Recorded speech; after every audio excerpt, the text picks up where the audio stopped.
धाकड़ खबर, बेखौफजुमा बेबाक अंदाज।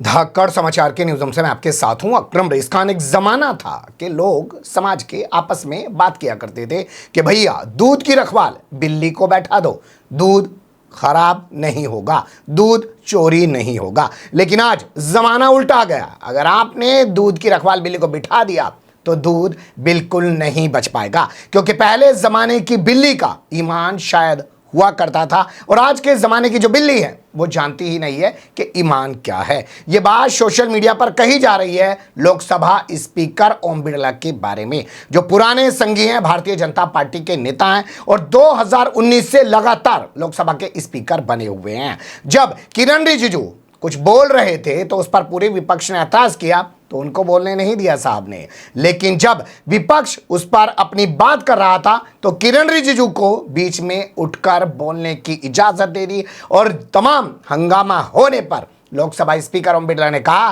कि माननीय अध्यक्ष जो चाहे वो कर सकता है। तो फिर फाड़ डालिए सारी नियम की किताबों को, जो आप चाह रहे हैं वो करिए। गली मोहल्ले के जो घूमते हुए उचक्के टाइप के लोग होते हैं और आप में क्या फर्क रह गया है। मैं आपके सामने 2 वीडियो क्लिप रखने जा रहा हूं, जिन्हें देखने के बाद आप लोग खुद ही समझ जाएंगे। सुन लीजिए गौरव गोगोई को।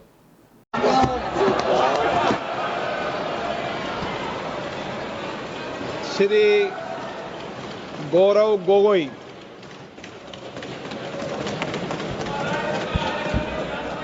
आदरणीय अध्यक्ष महोदय, पहले तो मैं आपका संरक्षण चाहता हूं। जब आदरणीय मंत्री महोदय बोल रहे थे, आपने विपक्ष से किसी को भी पॉइंट ऑफ ऑर्डर उठाने का अवसर नहीं दिया। मंत्री महोदय बिना किसी पॉइंट ऑफ ऑर्डर के बिना उन्होंने अपनी बात रखी। वही संरक्षण आप मुझे दे, मैं वही अपेक्षा करता हूं। मंत्री महोदय ने अपनी पूरी बात रखी, आपने उनको कुछ नहीं कहा। उन्होंने राजनीतिक आरोप लगाए, उन्होंने हाउस को मिसलीड किया, आपने सुना। वही संरक्षण। एक बात है गौरव जी, आप हमेशा सदन पर ये कैसे आरोप लगा सकते हैं कि आपने उनको कुछ नहीं कहा। मैंने फिर कहा आपको,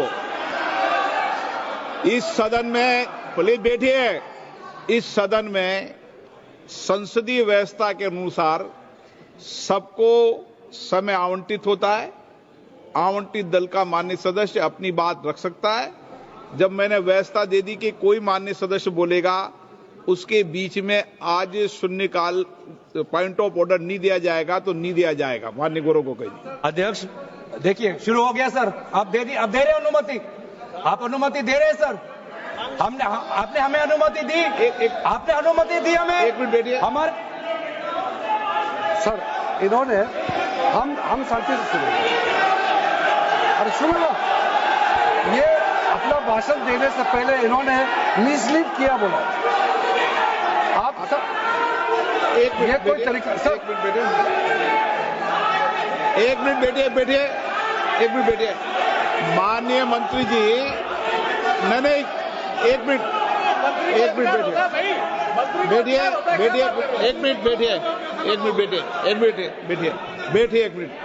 ठीक है, बैठिए। एक मिनट बैठिए। मैंने माननीय मंत्री जी को आपके भाषण के टोकने के लिए अलाउ नहीं किया है। वह आपने तो भाषण शुरू नहीं किया था। नहीं शुरू करने वाले थे, वह दूसरे विषय पर अपनी बात करना चाहते हैं। आपके भाषण को नहीं काट रहे आप। नहीं, आपके भाषण को, वो तो अपनी बात कोई दूसरे विषय पर रखना चाहते हैं। मेरा सर इतना कहना है कि हम लोग शांति से बैठ के सुनेंगे। चर्चा का पूरा टाइम तय हो चुके हैं, हम लोग नोट करेंगे, सबका बात सुनेंगे। मेरा सिर्फ इतना ही अनुरोध है कि जैसे कि माननीय सदस्य कहेंगे कि मैंने मिसलीड किया, तो कौन सा पॉइंट मिसलीड किया वो बता दें। ऐसे आप आरोप ना लगाए, मेरा यही कहना है। आप तर्क बताइए कहां मिसलीड हुआ पॉइंट। अध्यक्ष महोदय, जो इन्होंने 2013 यूपीए गवर्नमेंट के संदर्भ में कहा, पूरा का पूरा मिसलीडिंग है, झूठ है। और हम डिमांड करते हैं कि वो ऑथेंटिकेट करें। इसीलिए बार बार इन्होंने आरोप लगाए, बार बार इन्होंने भ्रम फैलाया। आप इसीलिए हम भी अपनी बात रखेंगे कृपया आप भी सुनने का धैर्य रखिए। अध्यक्ष महोदय, गौरव गोगोई ने बोलना शुरू किया तो कैसे स्पीकर ने पूरे मामले पर डिफेंड करने की कोशिश की मंत्री को, लेकिन जब मंत्री महोदय किरण रिजिजू महोदय 2013 की घटना का हवाला देते हुए, जिसको कांग्रेस के नेता ने कहा कि गुमराह करने की कोशिश है और आप तो जानते हैं कि संस्कारी हर चीज को किस तरीके से गुमराह कर देते हैं, उसको लेकर जब विपक्ष ने हंगामा किया तो लोकसभा स्पीकर का आप जरा अंदाज देखिए। जुड़े हुए हैं उससे पहले जो 2013 में मुझे भी बहुत ताज्जुब हुआ कि ये पास कैसे जबरदस्ती करवाया है। 2013 में वक्त पे यूजर जो आपने प्रावधान डाला, उसके बाद 1970 से केस चल रहा था दिल्ली के अंदर में। दिल्ली के अंदर में हमारा सीजीओ कॉम्प्लेक्स है, पार्लियामेंट बिल्डिंग है, कई प्रॉपर्टीज है, और इसको वक्फ बोर्ड, दिल्ली वक्फ बोर्ड ने क्लेम किया कि ये वक्फ प्रॉपर्टीज है। उसके बाद ये केस चल रहा था अदालत में। उस समय यूपीए सरकार ने पूरा सारा जमीन को डी नोटिफाई करके वक्फ बोर्ड को दे दिया। 123 प्रॉपर्टी। अगर आज हम ये संशोधन लेके नहीं आते तो जिस सदन में हम बैठे हैं, ये पार्लियामेंट बिल्डिंग, इसको भी क्लेम किया जा रहा था। एयरपोर्ट, बसंत विहार, और अगर नरेंद्र मोदी जी का सरकार नहीं आते, अगर यूपीए का सरकार कंटिन्यू रहता, तो क्या क्या बिल्डिंग को डी नोटिफाई किया जाना था। 123 प्रॉपर्टी को तो डी नोटिफाई किया। मैं रिकॉर्ड में कह रहा हूं, अपने मन से कुछ नहीं कह रहा हूं, मैं ऑफिशियल रिकॉर्ड का बात बता रहा हूं। अध्यक्ष महोदय, आप काहे को उछल रहे हो? मैं अपने से थोड़ी बोल रहा हूं, जो हकीकत बात को बता रहा हूं। आप आराम से बैठ के सुनिए।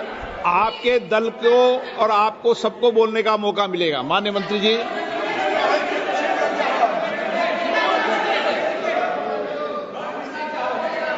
सर, मैं फिर से कह रहा हूं, मैं एक शब्द अपने ओर से नहीं कह रहा हूं। जो घटना है, जो हकीकत है, यही कह रहा हूं। इनको इसमें इतना उछालने का, उत्तेजित होने का कोई मतलब ही नहीं है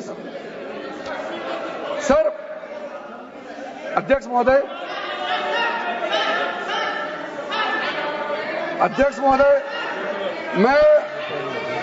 मैं आपके माध्यम से सदन को कहना चाहता हूं कि जो संवैधानिक बात उठा करके लोगों को गुमराह करने का जो प्रयास किया जा रहा है, उसको भी देश के सामने में सही बात रखना बहुत ही जरूरी है।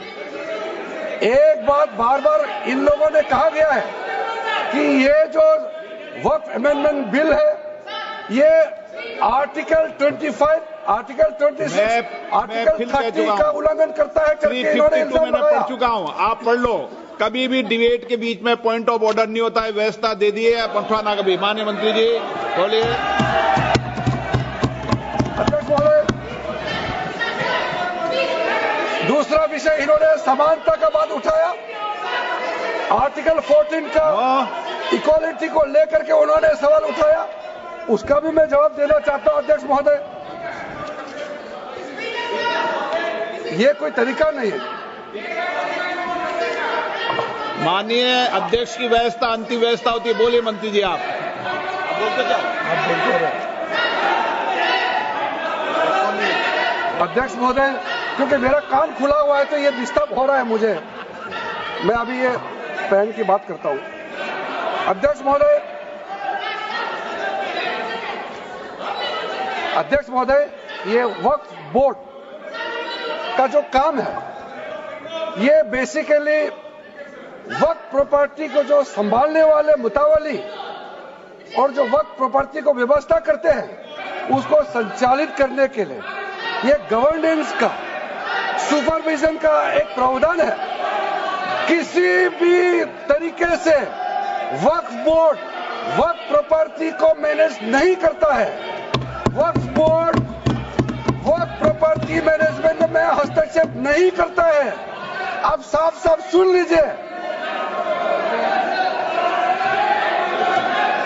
अगर इसके पास पास तर्क नहीं है तो इस तरह यहाँ डिस्टर्ब करके बहस का स्तर को गिराने से कोई फायदा नहीं है सर, ये कोई तरीका नहीं है सर। बोलते जाओ सर, वक्त बोर्ड का क्रिएट करना, एक जो वाकिफ होता है, जो अपना विलिंगली वर्क क्रिएट मैंने करता है। व्यवस्था दे दी है, आप जब समय हो तो बोले नो, प्लीज बैठिए, ये तरीका ठीक नहीं है आपका, बैठिए आप। नो, बैठिए माननीय मंत्री जी। है तेरा देख लिया आपने, ज़्यादा मुझे बताने बोलने की ज़रूरत नहीं पड़ेगी। वो ज़माना और था जब बिल्ली का ईमान हुआ करता था, ये ज़माना और है कि बिल्ली जानती ही नहीं है कि आज ईमान होता क्या है। बने रहेगा धाकड़ खबर के साथ। कमेंट्स के रूप में आप लोग अपनी राय दे सकते हैं, खबर को लाइक कर सकते हैं, चैनल को सब्सक्राइब कर सकते हैं और ज़्यादा से ज़्यादा हमारी खबरों को शेयर कर सकते हैं। फिर ऐसे ही किसी सुलगते हुए या उलझते मुद्दे लेकर मैं आपके सामने होऊंगा हाजिर। फिलहाल अभी मुझे दें इजाज़त।